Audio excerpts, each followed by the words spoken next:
नमस्कार विद्यार्थी मित्रांनो, बघा टीईटी 2025 चा निकाल लागला आणि या निकालामध्ये आपल्याला दिसून आलं की जी काही पर्सेंटेज होती इलिजिबल होण्याची ती थोडी वाढलेली दिसून आली. पण ही पात्रता एक्झाम असून सुद्धा एवढी पर्सेंटेज वाढली नाही की जेवढी वाढायला पाहिजे होती. आणि या एक्झामचा नेहमीच निकाल का कमी लागतो याच्या मागची कोणती कारण आहेत की ही पात्रता एक्झाम असून सुद्धा मुलं याच्यामध्ये इलिजिबल होत नाहीत. बघा याच्यामध्ये दोन ट्रिक्स आहेत. ज्या ट्रिक्स मी तुम्ही शेवटपर्यंत जर थांबून राहिला तर तुम्हाला चांगल्या पद्धतीने समजेल की ह्या ट्रिक्स कोणत्या आहेत आणि ह्याच्याला काळजीपूर्वक जर लक्ष दिलं तर समजून येईल की हे सहज आणि पहिल्याच प्रयत्नामध्ये एक्झाम क्वालिफाय होण्यासारखे आहे. त्याच्या मागची कोणती कारण आहेत की जे आपल्याला समजली पाहिजेत, कोणती ज्या गोष्टी आहेत त्या गोष्टीकडे मी थोडं लक्ष दिलं पाहिजे. कारण ते जर लक्ष दिलं, लक्षात घ्या की ही एक्झाम आतापर्यंत महाराष्ट्रामध्ये जेवढे काही एक्झाम होत आहेत ते सगळ्यात सोपी एक्झाम आहे असं म्हणायला काय हरकत नाही. ते तुमच्या शेवटपर्यंत जर तुम्ही व्हिडिओमध्ये बनवून राहाल तर तुमच्या चांगल्या पद्धतीने लक्षात येईल. आणि तुम्ही बरेच जर म्हणाल की हाच व्हिडिओ हेच लेक्चर मला पहिल्यांदा जर मिळालं असतं तर मी पहिल्याच प्रयत्नामध्ये कधीच क्वालिफाय झालो असतो. बघा बारकाईने समजून घेऊया अशा कुठल्या दोन ट्रिक्स आहेत त्या ट्रिक्सच्या जोरावर आपण क्वालिफाय होऊ शकतो ते आपण बारकाईने समजून घेऊ. बघा पहिल्यांदा समजून घेऊ की सर याच्यामध्ये जे काही विषय आहेत ते कोणते. आता शॉर्ट मध्ये सांगणार आहे, जास्त डिटेलमध्ये जाणार नाही. फक्त मला ते गोष्ट तुम्हाला फक्त काळजीपूर्वक सांगायची ती कोणती की विषय जर पाहिलं तर बऱ्यापैकी आपल्याला विषय सेम दिसतात. तर कोणते विषय सेम दिसतात? इकडे मराठी आहे, इकडे मराठी आहे, इकडे इंग्रजी आहे, इकडे इंग्रजी आहे. आता बघा इथे लँग्वेज मध्ये तुम्ही दोन्ही लँग्वेज निवडू शकता. याच्यामध्ये तुम्ही कुठलेही दोन निवडू शकता. काही जर मराठी हिंदी घेतील, काही इंग्रजी हिंदी घेतील. बघा याच्यामध्ये दुसरी एक गोष्ट आहे, इकडे गणित आहे. आता हा पेपर फर्स्ट मध्ये हे फिक्स आहेत, लक्षात घ्या.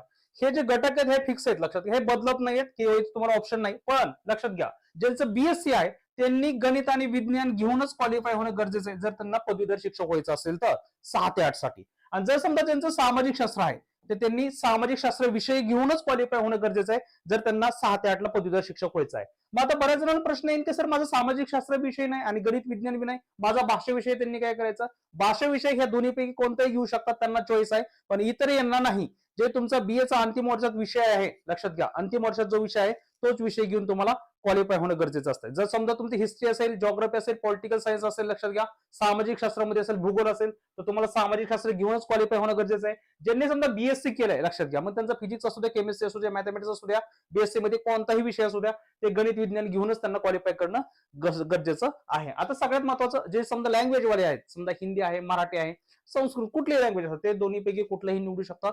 यंदा निवडून तुम्ही क्वालिफाय होऊ शकतात तर तुम्हाला इलिजिबल मानलं जातं. हे एक फक्त काळजीपूर्वक. बाकी इकडे बी बालमानशास्त्र, अध्यापनशास्त्र इकडे बी याच्यात वेगळं काय आणि हे काय सांगण्यासाठी मी इथं आलो नाही. मला सांगायचे ते दोन ट्रिक्स ज्याच्याद्वारे तुम्ही सहज क्वालिफाय होऊ शकतात. फक्त लक्षात घ्या ही चूक करू नका. आता बऱ्याच जण समजा जे काय समजा डीएड झालेत, बीएड झालेत आणि आता आहेत, लक्षात घ्या तयारी करतात फर्स्ट टाइम किंवा त्यांनी बऱ्याच वेळेस एक्झाम दिली पण ते क्वालिफाय झाले नाहीत, ते लोकांना ही गोष्ट माहिती आहे. पण जे नवीन शिक्षक बांधव आहेत आपल्याला त्यांना ही गोष्टी माहित नाहीत, लक्षात घ्या. ते काय करतील, कुणीतरी समजा चुकीचा सल्ला दिला तर त्या गोष्टी करू शकतात. फक्त बघा की आपलं बीएससी असेल तर आपल्याला गणित विज्ञान घ्यायचंय आणि आपलं सामाजिक शास्त्र असेल विषय समजा तर सामाजिक शास्त्राचा विषय घेऊनच आपल्याला क्वालिफाय व्हायचंय आणि लँग्वेज असेल तर कोणते घेऊ शकतो. बस एवढंच मला तुम्हाला काळजीपूर्वक सांगायचं आहे. चला मेन मुद्द्याकडे येतो. मेन मुद्दा आपण समजून घेऊ तो हा. बघा सगळ्यात महत्वाचा ट्रिक नंबर 1 काय आहे समजून घ्या, माइंडसेट.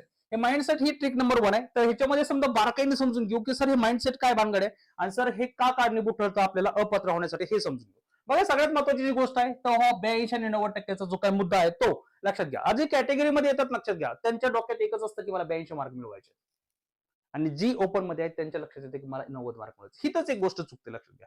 हे माइंडसेट लक्षात घ्या आपल्याला अपयश होण्यासाठी सगळ्यात मोठं कारणीभूत आहे. सगळ्यात मोठं हेच कारण आहे, लक्षात घ्या. लक्षात घ्या असं म्हणायला हरकत नाही की जी पात्रता एक्झाम असून सुद्धा निकाल कमी येतो. कारण याच्यात महत्वाचं आहे, लक्षात घ्या ज्यांना वाटतं मी कॅटेगरीमध्ये येतं त्याचं टार्गेट एकच असतं अभ्यास करताना 82 मार्क मिळवायचे आहेत आणि जो ओपन असतं त्याचं एक टार्गेट असतं मला 90 मार्क मिळवायचं. पण ऍक्च्युली असं होत नाही. ते जवळपास जातात आणि मार्क मिळवतात. मग काय असायला पाहिजे, लक्षात घ्या ही एक्झाम आहे 150 मार्काची आणि 150 मार्काची जर एक्झाम असेल तर माझं टार्गेट हे 150 मार्काचं असतं. मला माहिती आहे आणि तुम्हाला माहिती 150 असे बोल नाही, पण प्रयत्न करायला काय हरकत आहे. टार्गेट मोठं असेल तर हे जे काही छोटं तुमचे जे कट ऑफ आहे, लक्षात घ्या पात्रता व्हायचं तर ते सहज क्वालिफाय होत येतं. लक्षात घ्या ही गोष्ट फक्त मनात पक्की असू द्या की मला 150. पण तुम्ही सर मग करायचंय काय, मला एक मार्काचा अभ्यास करायचा, एक मार्काचा अभ्यास करायचा. सर कसा करायचा पुढेही सांगतो. सगळ्यात महत्वाचं लक्षात घ्या हे मनामध्ये ठेवू नका, हे मनामध्ये ठेवायचं नाही. हे कधी एक्झाम झाल्यावर, एक्झाम झाल्यावर मी पाहणार की मी 82च्या पुढे गेलोय का, 90च्या पुढे गेलो आहे का, तोपर्यंत हे मनात आणायचं नाही. मग तुम्ही नवीन तयारी करणार असाल, इतक्या वेळेस तयारी केलेली असेल, रिझल्ट आला नसेल, त्यांनी हे लक्षात ठेवायचं. नवीन शिक्षक बांधवांनी सुद्धा हे लक्षात ठेवायचंय माझ्या डोक्यात हे आलंच नाही पाहिजे, माझ्या डोक्यात हे आलं पाहिजे, लक्षात घ्या. ठीक आहे. 150 मार्काचंच टार्गेट करायचं, 150 मार्कच माझ्या डोळ्यासमोर ठेवायचं, तरच हे सहज क्वालिफाय होण्यासारखं आहे. हे सगळ्यात मोठं कारण. दुसरं कारण आहे लक्षात घ्या, पात्रता एक्झाम आहे, करू त्यात काय सहज क्वालिफाय करू शकतो. ही जो ओव्हर कॉन्फिडन्स आहे ना, हा कमी करायला लागेल आपल्याला. कारण ही पात्रता एक्झाम नावातच सगळं काय वाटतं आपल्याला. पात्रता एक्झाम आहे, सोपी असू शकते, नाही तयारी करायची गरज, ऍडव्हर्टाईज आल्यानंतर करूया, जाहिरात आल्यानंतर करूया, फॉर्म भरायला चालू केल्यानंतर करू. आता शिक्षक बांधवाला मी काळजीपूर्वक एक गोष्ट याच्यामध्ये समजावून सांगेल, लक्षात घ्या की पात्रता एक्झाम आहे म्हणजे काय निकाल कमी लागतं म्हणजे काही जर म्हणतो कठीण असते, अजिबात नाहीये, कठीण नाहीये. लक्षात घ्या, अजिबात कठीण एक्झाम नाही, ही पात्रता आहे, हे लक्षात ठेवा. पहिलं हे तुम्हाला मुद्दा. दुसरी गोष्ट मग सर ह्याला काय केलं पाहिजे, ह्याला काय केलं पाहिजे तर लक्षात घ्या, सिस्टमॅटिक अभ्यास केला पाहिजे. सिस्टमॅटिक अभ्यास म्हणजे काय, हे मी तुम्हाला शेवटपर्यंत बनवून राहत व्हिडिओ तर तुम्हाला सगळ्या पद्धतीने समजेल. ठीक आहे, मग पात्रता एक्झाम आहे, लाईटली घेऊ नका. मग कठीण आहे का सर, अजिबात नाही, आणि प्रेशर बी घेऊ नका. लक्षात घ्या, पात्रता एक्झाम आहे, फक्त ह्याला सहज क्वालिफाय करू शकतो, हेच माइंडसेट ठेवा, हीच पॉझिटिव्ह आपल्यामध्ये जो विचार आहे तो ठेवा, बाकी काहीच कुठं अडचण नाही. आता दुसरी एक गोष्ट होती निवेदन. निवेदन काय मानगडे सर, निवेदन जेव्हा तुम्ही ऍडव्हर्टायझिंग आल्यानंतर आपण तयारी करू असं बऱ्याच जणांना वाटतं. आता तुम्हाला माहिती की हे जून मध्ये एक्झाम होते, त्यानंतर नोव्हेंबर मध्ये बी एक्झाम होते, तुम्हाला चांगल्या पद्धतीने माहिती दिली. 2026 मध्ये 2 टप्प्यात एक्झाम होते. पण तुमच्या चांगल्या माहितीसाठी सांगतो की जे तयारी करतायत त्यांना 2026 ची जी जून मध्ये किंवा होणारी एक्झाम आहे ती सोपी आहे. कसं काय सोपी आहे ह्याचं कारण समजून घ्या की एक तर तुम्हाला एप्रिलमध्ये एक्झामचा पिरियड असतो, तुम्हाला दुपारचा वेळ अभ्यासाला मिळणार आहे, मे पूर्ण मिळणार आहे, आणि जूनचे 15 दिवस बी मिळणार आहेत. एक्झाम होऊ शकते लक्षात घ्या दुसऱ्या वीक नंतर जूनच्या, त्यामुळे तुम्हाला बराचसा वेळ उपलब्ध होणार आहे. आणि हे फर्स्ट टाइम असं होतं लक्षात घ्या की जून मध्ये एक्झाम होऊन तुम्हाला चांगल्या पद्धतीने वेळ उपलब्ध होते. त्यामुळे शिक्षक बांधवांना ते विनंती की ह्या संधी सोडूच नका, लवकरात लवकर क्वालिफाय होऊन घ्या. तुम्हाला चांगल्या पद्धतीने माहिती की क्वालिफाय होण्याची आठ जी दिलेली तुम्हाला की सर 1 सप्टेंबर 2027 पूर्वी तुम्हाला क्वालिफाय व्हायचं आहे, हे लक्षात घ्या. ठीक आहे, आता बरेच जण म्हणतील सर त्याचा निर्णय येणार आहे कोर्टाचा निर्णय, जेव्हा ते काय निर्णय ते बदलतील, पण सध्या तर कोर्टाचा निर्णय, त्याच्याच अधीन राहून आपल्याला अभ्यासाला चालू करणं गरजेचं आहे. आणि चांगली सुवर्ण संधी आहे, सगळ्यांना सुवर्ण संधी आहे. जे माझे शिक्षक बांधव इतर सुद्धा प्रायव्हेट मध्ये करत असतील त्यांना सुद्धा सुवर्ण संधी. लक्षात घ्या, वेळ खूप मिळणार आहे, फक्त ह्याच्याकडे थोडं लक्ष देणं गरजेचं आहे. मग काय करायचं सर, निवेदन आल्यावर अभ्यास करू का, नाही अजिबात नाहीये. आतापासून सुरुवात करा, निवेदन आल्यानंतर अभ्यास होत नाही. कारण निवेदन कधी येतं सर, ऍडव्हर्टायझिंग म्हणू शकतो आपण, फॉर्म भरायला चालू कधी होऊ शकतं, त्यानंतर एक्झाम कधी होते तर लक्षात घ्या हे 45 ते 60 दिवसामध्येच ऑलरेडी सगळे प्रोसेस होते. एक्झाम बाकी असेल तेव्हा 60 दिवसापूर्वीच गोष्ट होतात. 7 दिवस 45 दिवस बस एवढं रेंज आहे. आतापर्यंत मागच्या जर ऍडव्हर्टायझिंगचं निवेदनचा आपण विचार केला, प्रसिद्धी निवेदनचा, तर तसं दिसून येतं. फॉर्म भरायला चालू केल्यानंतर एक्झाम 45 ते 60 दिवसामध्ये होते. मग एवढ्या पिरियडमध्ये आपल्याला सिलेबस कव्हर होणं होत नाही, किंवा आपण पॅनिक स्ट्रीक करतो, गडबडी घाई गडबडीमध्ये अभ्यास करतो. आणि हे सुद्धा एक महत्वाचं कारण आहे, लक्षात घ्या. ही महत्वाची गोष्ट आपल्याला फक्त टाळायची. हे ज्या माइंडसेट आहेत, हे माइंडसेटवर आपल्याला फोकस करायचा आहे, लक्षात घ्या. शेवटी निगेटिव्ह भावना कोणती सर, मी कसं करू, आता आम्ही बऱ्याच वेळ जे चालू सव्यमध्ये आहे, आता बरेच जण म्हणतील मी खूप वेळा दिली आणि आता शक्यच नाही, पॉसिबल, असं काही नाही. लक्षात घ्या, मी परत सांगतोय की हे जर गोष्ट आहे ना तुम्ही टाळली ना, लक्षात घ्या सगळ्यात सोपी एक्झाम ही आहे. आणि निगेटिव्हिटी ठेवू नका. बघा आता जे सर्व्हिसमध्ये आहेत ना, इन सर्व्हिस, त्यांनी एक लक्षात घ्या, ज्या काळात तुम्ही नोकरीला लागलात ना, लक्षात घ्या तुम्ही कमी नव्हतात, तुम्ही तेव्हा टॉपर होतात, तेव्हा तुम्ही चांगले मार्क मिळाले, तुम्ही त्यामुळे जॉब मिळालेला आहे. हा, त्यामुळे त्याला असं नाही की असं कठीण आहे, आता कसं काय होणार, आम्ही नाही देऊ शकत, असं काही नाही. लक्षात घ्या, सहज क्वालिफाय होण्यासारखी एक्झाम आहे. पुढे पुढे तुम्हाला या लेक्चरमध्ये सगळ्या गोष्टी स्पष्ट बी होतील. फक्त त्याचा भाव करू नका. बऱ्याच जणांनी लक्षात घ्या चुकीच्या पद्धतीने घेतलेला, युट्यूबवर बरेचसे चुकीचे व्हिडिओ दिसून येतात, आणि त्यामुळे काय होतं की हे एक्झाम कठीण आहे असं वाटतंय, पण ऍक्च्युअली तसं होत नाही. लक्षात घ्या. मग काय केलं पाहिजे, सरळ लक्षात घ्या. पहिली गोष्ट, हे काढून टाका मनातून, अजिबात नको. हे माइंडसेट बदला, हे नकोय मला. लक्षात घ्या, हे मी जेव्हा एक्झाम देईल तेव्हा बघूया, फक्त मला 150 मार्काचा विचार करायचा. पात्रता एक्झाम आहे म्हणून लाईटली घेऊ नका. लक्षात घ्या, सिरियसली अभ्यास करा. कठीण नाहीये, पात्रता एक्झाम आहे म्हणून असं करू बघू असं करू नका. ठीक आहे, निवेदन आल्याच्या पुढे अभ्यासाला चालू करू नका, आत्ताच चालू करा. वेळ भेटून जाते चांगल्या पद्धतीने, आणि कमी कमी थोडा कालावधी आपला वाढवत गेला अभ्यासाचा की चांगल्या पद्धतीने तुम्ही स्पीड बी पकडू शकता, आणि विथ अॅक्युरसी आणि खूप सिस्टमॅटिक अभ्यास होऊन जाईल. निगेटिव्ह होऊन नका. लक्षात घ्या, तुम्ही कोणत्याही काळात नोकरी लागलेला असू द्या, किंवा तुम्ही बऱ्याच वेळेस एक्झाम दिलेली आहे आणि आतापर्यंत क्वालिफाय झाला नसाल, तर हे लक्षात घ्या पहिल्याच प्रयत्नामध्ये क्वालिफाय होऊ शकतं. ही पात्रता एक्झाम आहे, आणि आपली कॅपेबिलिटी आपल्याला सिद्ध करायची आहे. तुम्ही जेव्हा जॉबला लागला असाल तेव्हा तुमच्यात कॅपेबिलिटी होती म्हणून तुम्ही जॉबला लागले असाल. आणि लक्षात घ्या, ज्यांनी समजा आतापर्यंत दिलेले आहे, बऱ्याच वेळेस ट्राय करून सुद्धा लक्षात घ्या याच्यामध्ये इलिजिबल झालेले नाहीत, त्यांनी सुद्धा लक्षात घ्या की निगेटिव्हिटी भावना काढू नका. मागे जे झाले ते विसरून जा, नवीन तुम्ही संधी शोधा, आणि नवीन या संधीचा फायदा घेऊ शकता. तुम्हाला चांगल्या पद्धतीने वेळ मिळतो. हे माइंडसेट ही पहिली ट्रिक होते. ही ट्रिक लक्षात घ्या, माइंडसेट या पद्धतीने बिलीव्ह करायचा, लक्षात घ्या, तयार करा, आणि त्या पद्धतीने तुम्हाला काय होईल, चांगल्या पद्धतीने यश मिळू शकतं, हे लक्षात ठेवा. मग सर ट्रिक नंबर 2 काय, ही ट्रिक नंबर 2 चांगल्या पद्धतीने समजून घ्या. खरं गमक तर इथं बी आहे, आणि पहिली गोष्ट होती ते माइंडसेट आहे, त्या बदलल्यानंतर स्टडी स्ट्रॅटेजी सगळ्यात मोठं गमक आहे. लक्षात घ्या, ही ट्रिक फक्त समजून घ्या. याच्यामध्ये कुठल्या कुठल्या गोष्टी मला फोकस करायचा समजून घ्या. Exam pattern. आता बघा काय होतं लक्षात घ्या, की जे सिलेबस दिलेलं आहे महाराष्ट्र राज्य परीक्षा परिषदने, याच्यामध्ये क्लिअरिटी नाही आहे. लक्षात घ्या. मी जे मला सुरुवातीला जे सांगितलं, जे तुम्हाला मी सुरुवातीला सांगितलं, ते सुरुवातीला जर पाहिलं तर लक्षात घ्या, सुरुवातीला जे सांगितलं होतं तेच विषय मला डायरेक्ट दिसत आहेत आणि असंच दिलेलं आहे. या आतमध्ये काही दिलेलं नाहीये. मराठीत काय येतं, इंग्रजीत काय येतं, गणित येतं, काहीच समजत नाही. मग एक्झाम पॅटर्न समजून गरजेचं आहे. एक्झाम पॅटर्न कसं समजला पाहिजे? सगळ्यात महत्त्वाचं लक्षात घ्या, एक्झाम पॅटर्न मला समजून घेण्यासाठी एक गोष्ट केली पाहिजे. ती कोणती? की सर मला मागील प्रश्नपत्रिकांचा अभ्यास केला पाहिजे. मागील प्रश्नपत्रिकांचा अभ्यास करायचा म्हणजे काय करायचं सर? मला 2025 पासून सुरुवात करायचं आहे. तुम्ही सर 2025 पासून का? हो सर, 2025 पासून 2013 पर्यंत यायचंय तुम्हाला आणि मग तुम्हाला आता सिलेबस चांगल्या पद्धतीने समजून येईल, की लक्षात घ्या एक्झाम मध्ये काय विचारलं जातंय आणि हेच तुमचा सिलेबस असणार आहे. लक्षात घ्या. म्हणजे सेपरेटली असं सिलेबस नाही, जे समजा कुठेही तुम्हाला देत असतील ते चुकीचा सिलेबस आहे. जे मी तुम्हाला पहिल्यांदा जे तुम्हाला विषयांची नावं दाखवली ना, मुद्दाम त्यामध्ये दाखवलेत. कारण एक्झाम पॅटर्न हा जो मुद्दा आहे तुम्हाला समजून घेणं गरजेचं आहे. कारण असं स्पेसिफिक कुठेही दिलेलं नाही. लक्षात घ्या. तुम्हाला जुन्या प्रश्नपत्रिकाच तुम्हाला गाईड करतील ना, हेच तुमचं सिलेबस आहे असं म्हणायला काही हरकत नाही. आता दुसरा मुद्दा आहे सर पीवायक्यू अनालिसिस करायचा. आता पीवायक्यू अनालिसिस कसं करायचंय? परत तेच मुद्दा राहतो की अनालिसिस कसं करायचंय? हा सगळ्यात महत्त्वाचं लक्षात घ्या. इथं जर तुम्ही कमी पडलात तर लक्षात घ्या क्वालिफाय करणं कठीण होऊन जातं. तर तुम्हाला अनालिसिस करणं गरजेचं आहे. अनालिसिस म्हणजे कळलं पाहिजे की लक्षात घ्या मी परत तुम्हाला सांगतो की याच्यात जे क्वेश्चन आहेत ना, हे क्वेश्चन लक्षात घ्या रिपीट कमी होतात, पण क्वेश्चन जो फॉर्मॅट आहे लक्षात घ्या, क्वेश्चन जो फॉर्मॅट आहे हा फॉर्मॅट तुम्हाला वारंवार तेच पद्धतीने रिपीट झालेला दिसतो. लक्षात घ्या. फॉर्मॅट म्हणू शकता किंवा क्वेश्चन त्याला पॅटर्न म्हणू शकता. हे वारंवार लक्षात घ्या रिपीट होत आहे. हे तुम्हाला समजून घेणं गरजेचं आणि हे जर समजलं लक्षात घ्या बऱ्यापैकी तुम्ही लक्षात घ्या ही जी लढाई जी सहज लक्षात घ्या जिंकल्यासारखं आहे. बघा दुसरी गोष्ट आहे की रेफरन्स बुक्स. बघा रेफरन्स बुक्स तुम्ही म्हणता सर काय घेतायचं त्यामुळे विषय पाहिले, मराठी पाहिलं सर, इंग्रजी पाहिलं सर, परिसर अभ्यास पाहिलं सर, मी सामाजिक शास्त्र बघितलं, विज्ञान बघितलं सर, हे विषय दिसतात सर, हिंदी दिसलेत. मी एकच काम करतो, बाजारात जातो सर, एक चांगलं ग्रामरचं पुस्तक घेतो. हो, उपलब्ध आहेत. पण हे जे बाजारातली बुक आहेत ना सर, हे एमपीएससी साठी केलेले तयार केलेले बुक आहेत. कुठल्या तरी एक्झाम साठी स्पेशल केलेले आहेत, आपल्या टीईटी साठी नाहीत. मग तुम्ही सांगता त्याचा उपयोग होत नाही, उपयोग होतो. पण ते जे काही बुक आहेत ते लक्षात घ्या खूप बल्की आहेत, लक्षात घ्या मोठे आहेत आणि ते पॉसिबल होत नाही आपल्याला सिलेबस कव्हर करण्यासाठी किंवा आपल्याला तेवढं गरजेचं नाही. कारण ही पात्रता एक्झाम ह्याच्यात कुठं मार्क मिळून आपल्याला मेरिटमध्ये येऊन कुठं आपल्याला नोकरी मिळवायची नाही. बरोबर आहे की नाही? मग सगळ्यात महत्त्वाचा मुद्दा काय? मग रेफरन्स बुक कुठले वापरायचे? रेफरन्स बुक तेच वापरायचे, पण कळलं पाहिजे. सिस्टमॅटिक स्ट्रक्चरलेबल सिलेबस आपल्याला कव्हर करता आला पाहिजे. ते आपल्याला मागील प्रश्नपत्रिका समजून सांगतात तेवढंच आपल्याला करायचंय. बाकीच्या तुम्हाला जास्त डोकं लावायची गरज नाही. लक्षात घ्या. तुम्ही म्हणा सर हे सहज उपलब्ध होऊ शकतं का इतर कुठं? हो, उपलब्ध होऊ शकतं. ते कुठे? तुम्हाला सांगतो की या क्लासमध्ये लक्षात घ्या. ही जी बॅच आहे या बॅचमध्ये तुम्हाला सहज लक्षात घ्या स्टडी नोट्समध्ये त्या सगळ्या नोट्स मिळून जातात. ज्या नोट्स तुम्हाला उपयोगी पडू शकतात. लक्षात घ्या. सहज तुम्हाला त्या उपयोगी पडू शकतात. क्लास नोट्सच्या स्वरूपामध्ये लक्षात घ्या. पूर्णतः एक्झाम ओरिएंटेड. लक्षात घ्या. पूर्णतः एक्झाम ओरिएंटेड. इथं बाकी जास्त काही डोकं लावायची गरज नाही आणि कुठलेही जास्त बल्कि बुक घ्यायची गरज नाही. सहज तुम्हाला इथं उपलब्ध होणारे मटेरियल तुम्ही ते मटेरियल डाउनलोड करून तुम्ही ते वाचू शकता. काही कठीण नाहीये. ठीक आहे. मग सांगण्याचा मुद्दा सर रेफरन्स सोर्स इतर बुक इतर एमपीएससीचे बुक वापरू नका. जास्त काही त्याच्यात खोलात जाऊ नका. लक्षात घ्या ही पात्रता एक्झाम आहे. जे सगळं काही असा कुठला जे क्लास असेल कोणताही, मी म्हणत नाही माझाच क्लास, कोणताही क्लास करा ज्याच्यातून तुम्हाला शिकवलेलं समजतंय, ज्याच्यातून तुम्हाला चांगल्या पद्धतीने आकलन होत आहे आणि जे चांगल्या पद्धतीने तुमचा रिझल्ट देऊ शकतात असा कुठलाही क्लास जॉईन करा. काही हरकत नाही. फक्त तुमचं पात्रता होणं गरजेचं आहे. लक्षात घ्या. ठीक आहे. तर हे रेफरन्स बुकच्या जास्त नादात पडू नका.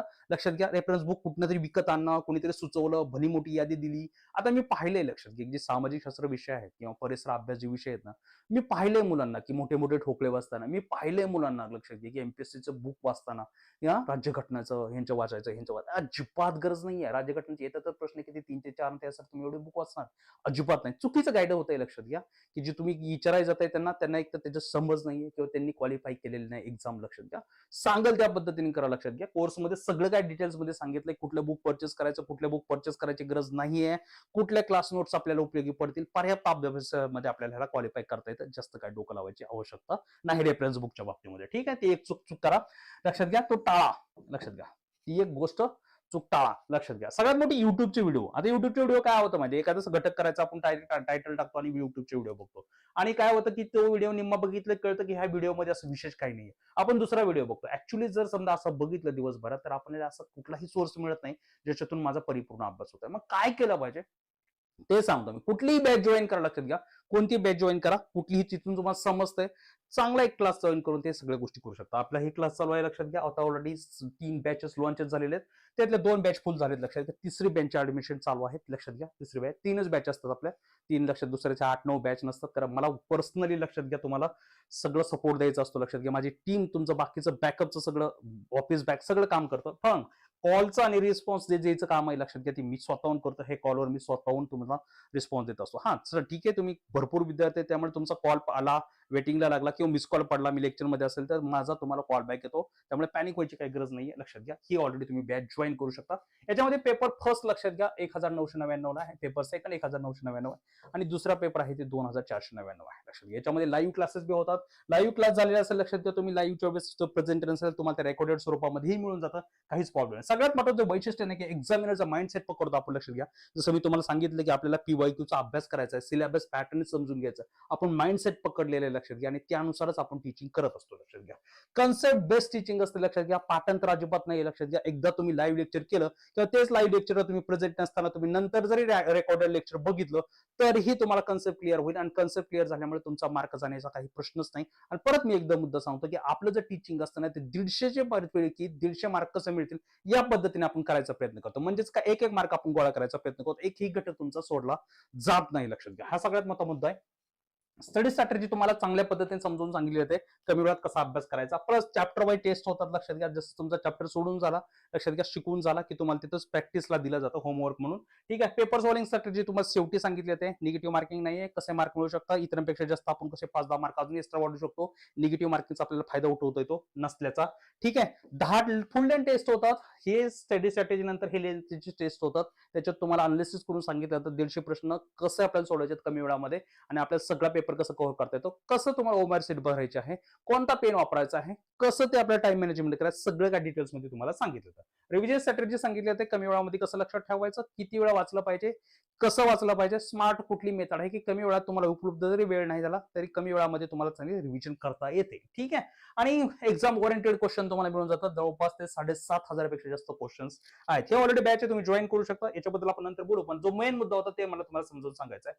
हे लक्षात घ्या. युट्यूबवरचे भरमसाठ व्हिडिओ बघत जाऊ नका, त्याच्यातून तुम्हाला काहीही आउटपुट मिळणार, लक्षात घ्या. ओव्हरऑल तुम्ही जिथं आहे तिथंच राहाल. एकच क्लास कुठला तरी फॉलो करा, जे तुम्हाला बेटर वाटेल तो. आपली बॅच जॉईन करा किंवा कुठला इतरांचा करा, पण तेच क्लास जॉईन करून तुम्ही कंटिन्यू करा आणि पहिल्याच प्रयत्नामध्ये क्वालिफाय करायचा प्रयत्न करा. फक्त क्लास जॉईन करताना पहा त्यांचा रिझल्ट काय आहे का नाही, कलेक्शन कमी नाही. कारण युट्यूबला नेहमी व्हिडिओ येतात आणि व्हिडिओची संख्या दिसती जास्त, सबस्क्रायबर जास्त दिसतात म्हणून जे असं केलं असं काही नाही, लक्षात घ्या. ज्यांची व्हिडिओची संख्या कमी बी आहे, सबस्क्रायबर बी जेमतेम आहेत, कमी व्हिडिओमध्ये बी जास्त सबस्क्रायबर दिसतात, त्यांच्या बॅच जॉईन करा. त्याच्यात रिझल्ट तुम्हाला आउटपुट चांगल्या पद्धतीने मिळून जातं. त्यांचा रिव्ह्यू बघा आणि त्यानंतर जॉईन करा. ठीक आहे. मी ते तुम्हाला सल्ला देईन. आता स्टेट बोर्ड सगळं वाचायचं का सर? हो, स्टेट बोर्ड वाचायचं, पण स्टेट बोर्ड वाचण्याची एक स्ट्रॅटर्जी आहे जे आपल्या बॅच मध्ये सांगितलं. कमी वेळामध्ये, लक्षात घ्या, कमी वेळामध्ये सगळे स्टेट बोर्ड वाचता येतात आणि चांगल्या पद्धतीने वाचता येतात. अशा पद्धतीने वाचायला लक्षात घ्या, भविष्यात स्टेट बोर्ड तुम्हाला कधीच वाचायची गरज पडणार नाही. इतिहास वाचायची गरज पडणार नाही, भूगोल वाचायची गरज पडणार नाही, राज्यशास्त्र वाचायची गरज पडणार नाही, नागरिकशास्त्र वाचायची गरज पडणार नाही. ही स्ट्रॅटर्जी लक्षात घ्या, कुणीही एक्सप्लेन करू शकत नाही. आपल्या क्लासेसमध्ये हे सुरुवातीलाच सांगितलं जातं की मराठी कसा अभ्यास करायचा, मराठी स्ट्रॅटर्जी काय, इंग्रजीची काय, गणितची काय, लक्षात घ्या. परिसर अभ्यासचे बुक कसे वाचायचे, तुम्हाला सोशल स्टडीज कसं वाचायचं, गणित कसं असतं आपल्याला तयार करायचा, अभ्यास करायचा, सगळी गोष्ट तुम्हाला 4 ते 5 दिवसामध्ये सगळ्या स्ट्रॅटेजी व्यवस्थित डिटेल्स मध्ये सांगितले जातात, लक्षात घ्या.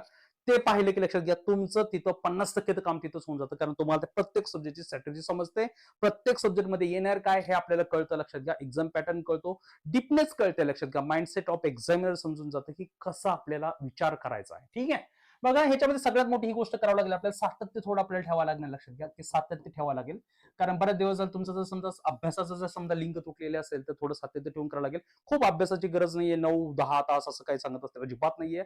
2 तास, 1 तास लेक्चर, लक्षात घ्या. 1 तास अभ्यास, 1 ते 1.5 तास अभ्यास पुरेसा आहे, लक्षात घ्या. 2 ते 2.5 तास, 1 तास लेक्चर आणि 1 ते 1.5 तास अभ्यास, लक्षात घ्या. दिवसात दुसऱ्यांसारखे 4-4, 5-5 दिवसभर क्लासेस अजिबात नाही होणार नाहीत, लक्षात घ्या. 10 ते 5 मध्ये आपला क्लास होत नाही, संडे सोडून, लक्षात घ्या. सुट्टीच्या काळात होऊ शकतात मे मध्ये, पण इतर वेळी नाही, लक्षात घ्या. त्याच्या व्यतिरिक्त आपला क्लासेस होतात. आणि मी परत सांगितलं की हा क्लासला तुम्ही जरी प्रेझेंट नसाल, संध्याकाळी क्लास झाला नाही तुम्ही प्रेझेंट, ते रेकॉर्डेड मिळून जातात. त्यामुळे काही टेन्शन घ्यायचं नाही. तेच लेक्चर जे झाले तेच लेक्चर मिळतं. ठीक आहे.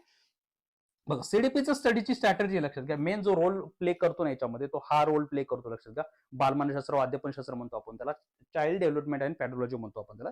याच्यामध्ये सगळ्यात महत्त्वाची जी गोष्ट आहे ना की ह्याचा अभ्यास करताना की जे तुम्ही व्हिडिओ बघतात ना ते युट्यूबचे व्हिडिओ टाळा लक्षात घ्या. तुम्ही कुठला तर मुद्दा टाकताच तिथे सीटीटीचे व्हिडिओ येतात. सीटीटीचा जो काय सिलेबस आहे आणि आपला जो बालमानसशास्त्र, अध्यापनशास्त्र सिलेबस आहे याच्यामध्ये थोडी तफावत आहे लक्षात घ्या.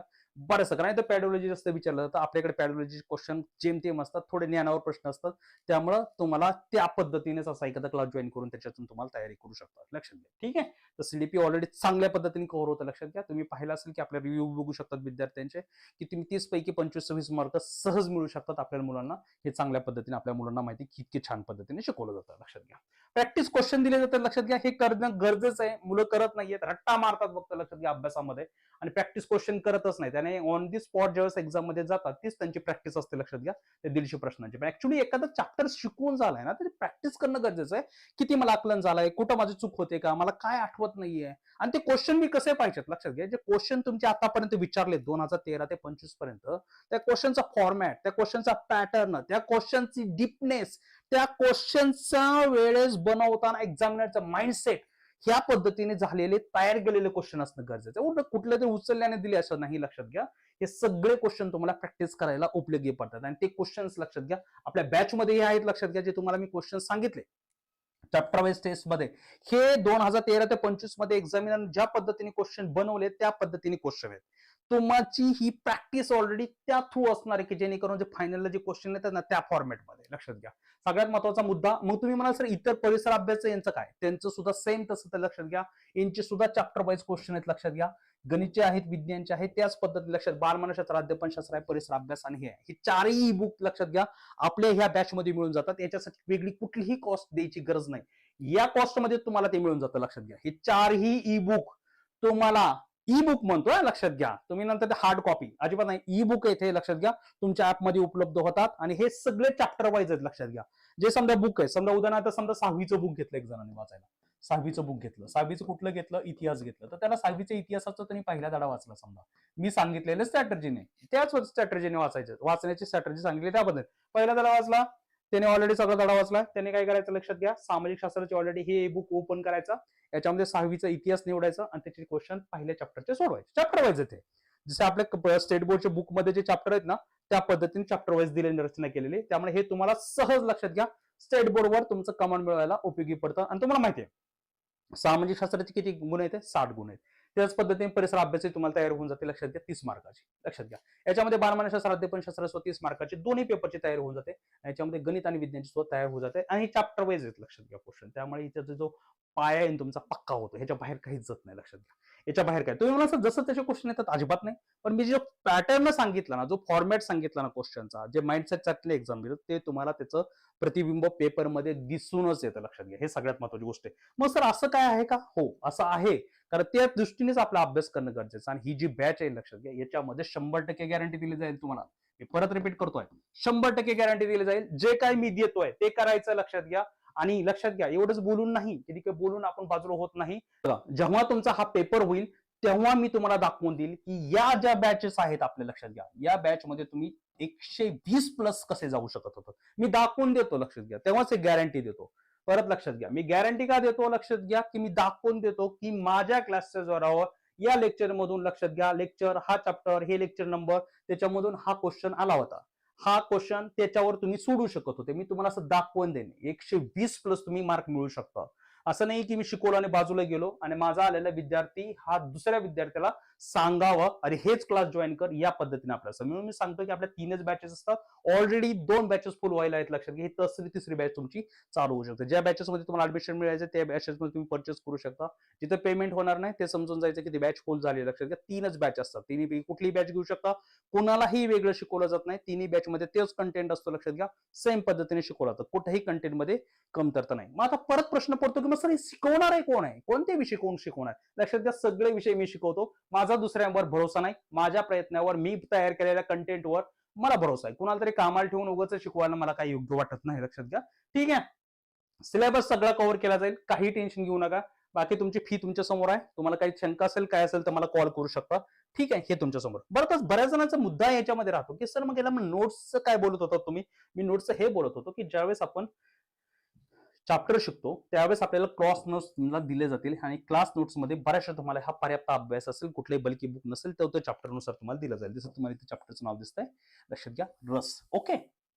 त्याच पद्धतीने दुसरा मुद्दा आहे की चॅप्टर वाईज तुम्हाला काय केलं जातं की जे मागचे जे क्वेश्चन आहेत त्याचा नीट आपण अभ्यास केला, लक्षात घ्या, पेपर फर्स्ट आणि सेकंडचा, आणि अभ्यास करून जे माइंडसेट एक्झामिनरचं तो पकडलेला आहे, ते लेवल पकडलेले आहे, त्या पद्धतीने आपण काय करतो, त्यांना प्रॅक्टिस क्वेश्चन देतो. आणि हे तुमचे प्रॅक्टिस क्वेश्चन्स असतात जे चॅप्टर वाईज, ह्याच्यात 37 क्वेश्चन आहेत रसमध्ये.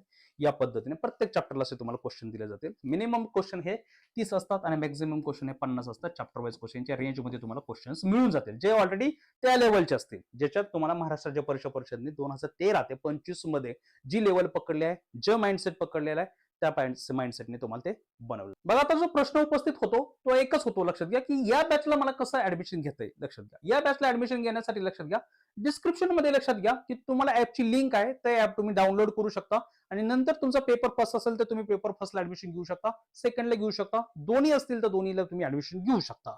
बर, दुसरा कुठला ऑप्शन आहे का? हो, तुम्ही प्ले स्टोरला जाऊ शकता किंवा ऍप स्टोरला जाऊ शकता, लक्षात घ्या, ऍपल स्टोरच्या, आणि तिथे तुम्ही महाराष्ट्र टीचर जरी नाव टाकलं, लक्षात घ्या, तर तुम्हाला पहिल्यांदाच ऑलरेडी आपल्या ऍप दिसून येईल, महाराष्ट्र टीचर अकॅडमी पुणे. लक्षात घ्या, महाराष्ट्र टीचर अकॅडमी पुणे या पद्धतीने तुम्हाला ऍप दिसून येईल. सरस्वती मातेचा लक्षात घ्या लोगो आहे, हा लोगो तुमच्या समोर आहे. हा लोगो पाहूनच लक्षात घ्या ऍप डाउनलोड करा आणि लक्षात घ्या ऍडमिशन घ्या. लक्षात घ्या, ठीक आहे. काही शंका असेल तर तुम्ही कॉल करू शकता, त्याबद्दल काही शंका नाही. ठीक आहे, चला, निरोप घेतो मी तुमचा. काळजी घ्या, भेटू पुढच्या लेक्चरला. जय हिंद.